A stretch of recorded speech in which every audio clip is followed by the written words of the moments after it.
Misteri 5 bulan, bunga untuk Fuji, teka-teki Lee yang menggemparkan. Sebuah teka-teki yang membeku selama 5 bulan akhirnya mencair. Kisah sederhana tentang pengiriman makanan dan buket bunga kepada selebriti muda, Fuji, kembali menjadi sorotan utama. Namun, kali ini bukan lagi sekadar spekulasi, melainkan kebenaran yang terungkap dari sumber yang paling tak terduga. Misteri ini berawal dari sebuah catatan singkat yang hanya terdiri dari 3 huruf, Lee. Disinilah drama dimulai, memecah jagat maya menjadi 2 kubu. Satu sisi yakin, tulisan itu adalah inisial dari sosok yang kerap digosipkan dekat dengan Fuji, yaitu Verrell Bramasta.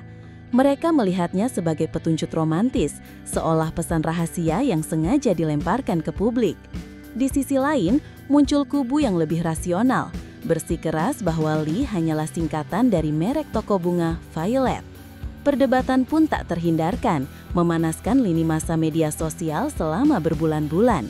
Gosip ini seolah hidup dalam limbo, menunggu konfirmasi yang tak pernah datang. Publik dibuat penasaran, seperti menonton episode sinetron yang berhenti di tengah cerita. Kasus ini membuktikan betapa kuatnya daya pikat sebuah misteri dalam industri hiburan. Hanya dari sebuah catatan kecil, sebuah narasi besar tercipta, memicu imajinasi publik tanpa batas. Gosip ini pelan-pelan tenggelam, namun tidak pernah benar-benar mati. Ingatan kolektif netizen yang terkenal tajam tetap menyimpannya, siap untuk diungkit kembali kapan saja ada pemicu baru. Fakta bahwa sebuah isu sepele bisa bertahan hingga 5 bulan menunjukkan bahwa dalam era digital, petunjuk sekecil apapun bisa menjadi bahan bakar spekulasi tanpa akhir. Bagi para penonton dan pembaca, kisah ini menjadi pelajaran tentang kesabaran.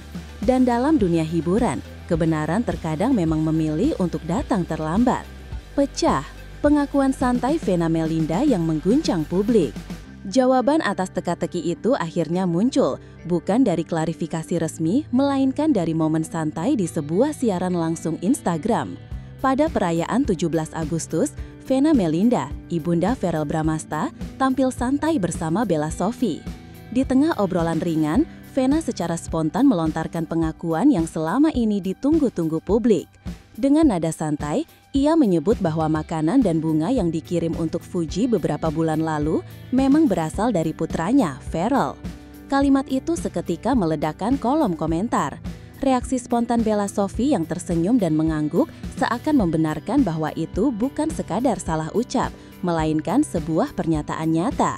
Momen ini semakin menarik karena konteks waktunya, 5 bulan.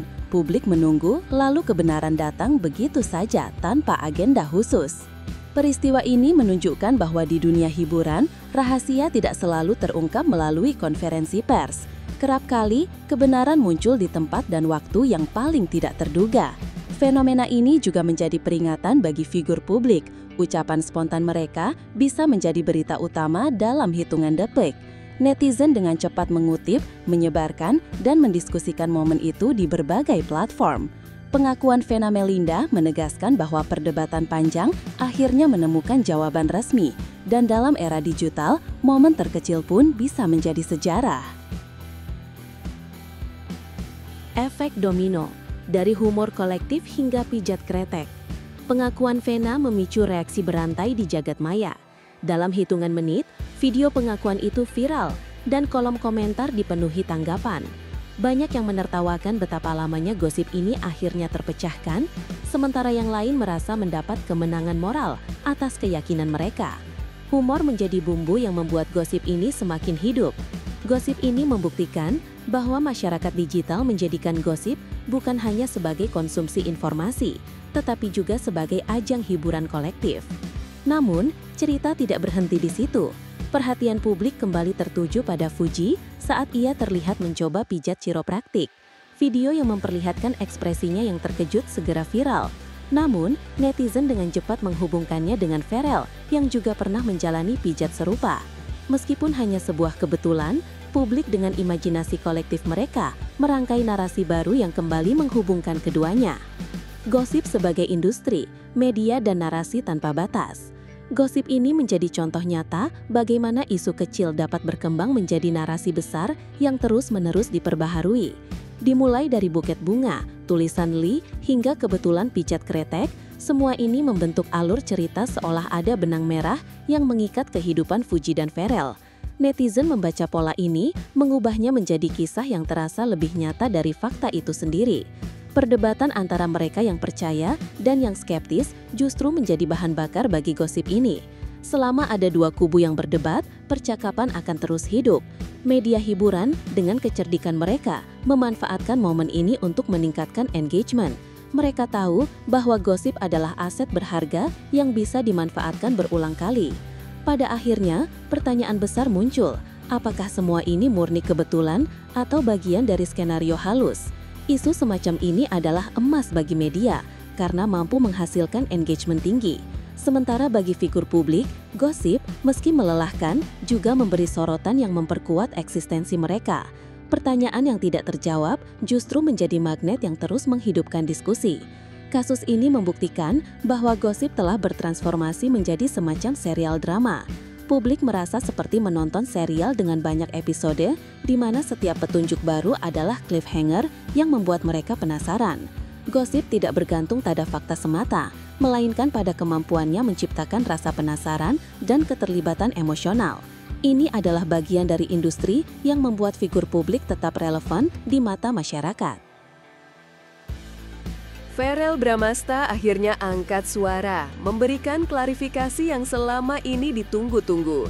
Meskipun rumor terus berhembus, anggota DPR RI ini menegaskan bahwa hubungannya dengan Fuji masih sebatas pertemanan. Dekat dalam artian, kita suka olahraga bareng, suka spending time bareng, ungkapnya, mencoba meluruskan spekulasi yang terlanjur meluas. Pharrell tidak menampik adanya kedekatan, namun ia menekankan bahwa semua itu hanya sebatas aktivitas sehari-hari yang mereka jalani bersama.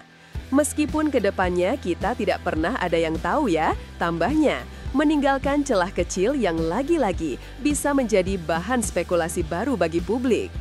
Dalam kesempatan yang sama, Pharrell Bramastha juga tak segan melontarkan pujian untuk sosok Fuji. Ia memuji kemandirian dan produktivitas Fuji di usianya yang masih muda. Yang pasti, dia perempuan mandiri ya, masih muda tapi hebat, produktif, anak gaul Jakarta, beber Pharrell. Meskipun kata-kata pujian itu terdengar tulus, Pharrell tetap tidak memberikan kepastian. Saat ditanya mengenai kemungkinan hubungan mereka ke arah yang lebih serius, ia memilih untuk menyerahkan semuanya pada takdir. Sikap ini, meski mungkin mengecewakan sebagian penggemar, menunjukkan bahwa Pharrell berhati-hati dalam menanggapi isu yang terus-menerus mengaitkannya dengan Fuji.